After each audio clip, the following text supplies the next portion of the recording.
let's talk about the latest update from Ohmforce, the HPN model on Bohm.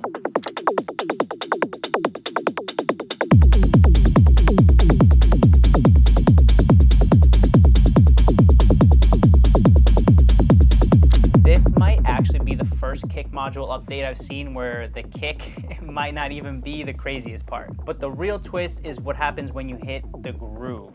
It stops being like the extra taps that we were used to, and it turns into this hypnotic random note generator built from the same engine as the kick. So here's the simple version. The kick itself is based on a wavetable oscillator, and the character is much softer than some of the harder Bohm models in my opinion. So instead of immediately going into like aggressive, clicky, hard techno territory, the HPN model can be a little deeper, a little more rounded. Speaking of which, the color knob is where the personality lives. So at one end, you're basically getting like a sine-like body, and as you push it, the transient gets more distorted and more complex, while the tail can stay clean and solid. So let's hit play and then hear this in action. So the color knob is all the way down right now, and then as I turn it up, you start to hear the taps or the new groove that the model is producing.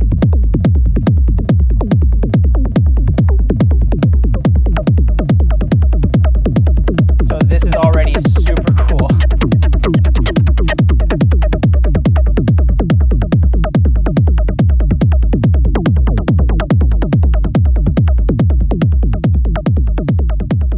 So on other models, the groove expansion module feels like a way to build extra rhythmic hits around the kick.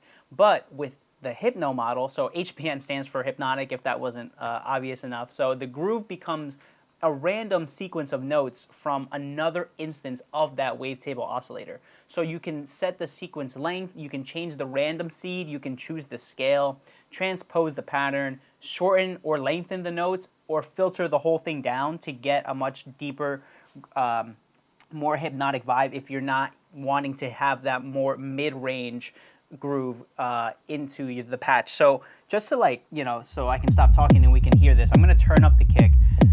And when you go into the HPN model, this is where you can do everything that I was just mentioning. You can change the sequence length. So right now I have it at 7. I really have been enjoying doing like an odd number of the sequence length because it kind of, again, the whole point is to be hypnotic, so it really gives that vibe. But you can change it to any number up to 16.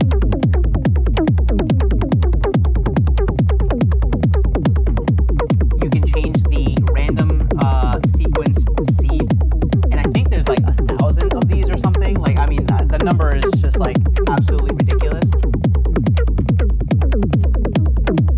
So there's so much variation here. You can change your scale.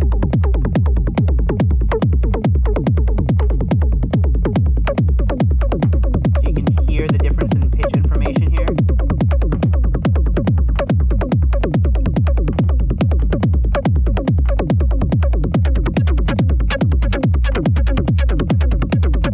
You can soften it from 0 to 100%. So that's 0 softening. All the way up to 100. You can definitely hear how it's a little more tame, but we'll keep it right at 50. And you can change your effects here. So right now I have it on the puncher, and you have a ton of different effects here.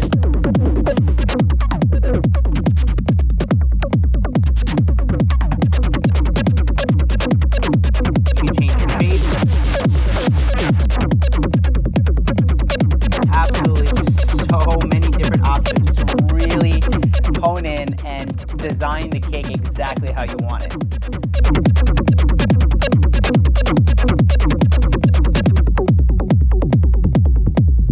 So this is let's just say this is the kick that I really like and everything. My favorite go-to thing has been to just randomize it after saving it. So now I have been saving a lot more presets that allow me in a live performance to change different kicks and grooves and patterns. So I will just press and hold from the main menu. This isn't anything new, but this is because of the HPN model, this is what I have been doing. I have been just letting the randomize function design the kick and everything. I shape it the way that I want, and then I'll save it, and now I have another kick to kind of add to the arsenal during a live performance. You go to, you single click, you don't press and hold, you go to snapshot, and then you hit save, and then I'll just put it into an empty slot, and there we go. So now I'll load up another kick, just like that. You have your different kicks that you've saved. Oh, I believe this is from another model, my mistake. Now the module is not only just giving you the low end foundation, but it can also create the hypnotic movement in the mid-range around it.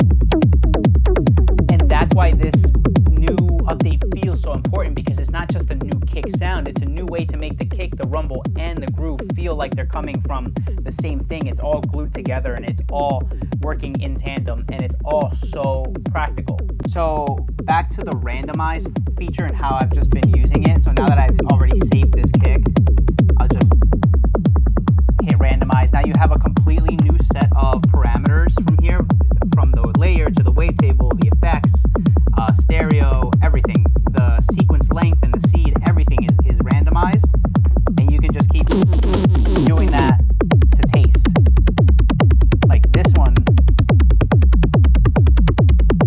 I'll just dial it in.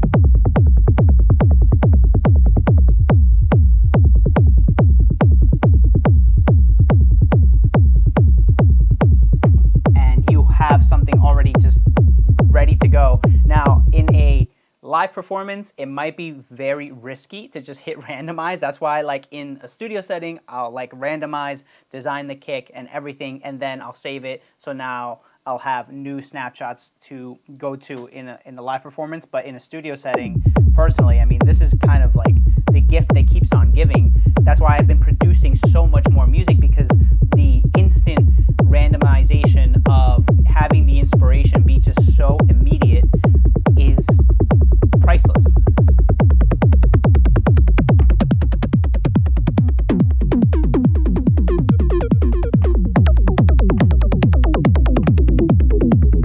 Now, just to shake things up a little bit, I have some step CV coming in from the Mimetic Digitalis, and I'm going to put it into, I'm going to put this all the way down, put one into the color, one into the effects, and I'll put some random CV.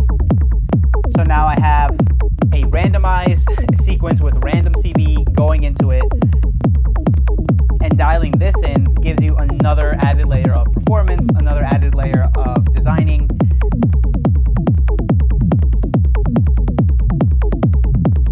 Compared to if there was no CV going into it.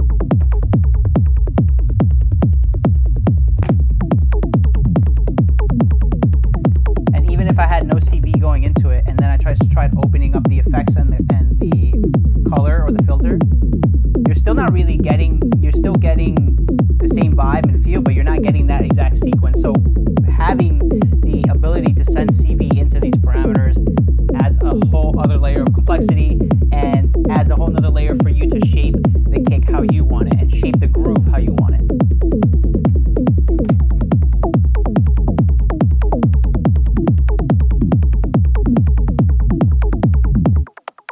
So there is a lot more that I want to get into, but again, this is just a new update. I just wanted to give my 2 cents on it because I've been loving it. I've been using it literally daily. So let me know, would you use this as your main kick, or would you run the groove section more like a separate low-end sequencer? Drop your take in the comments. I would love to hear what you guys are making with this. Hit like if you want more modular first impressions of gear, and share this with someone who still thinks that a kick module should only make kicks. So keep patching, keep pushing, keep playing, and I'll see you guys in the next one.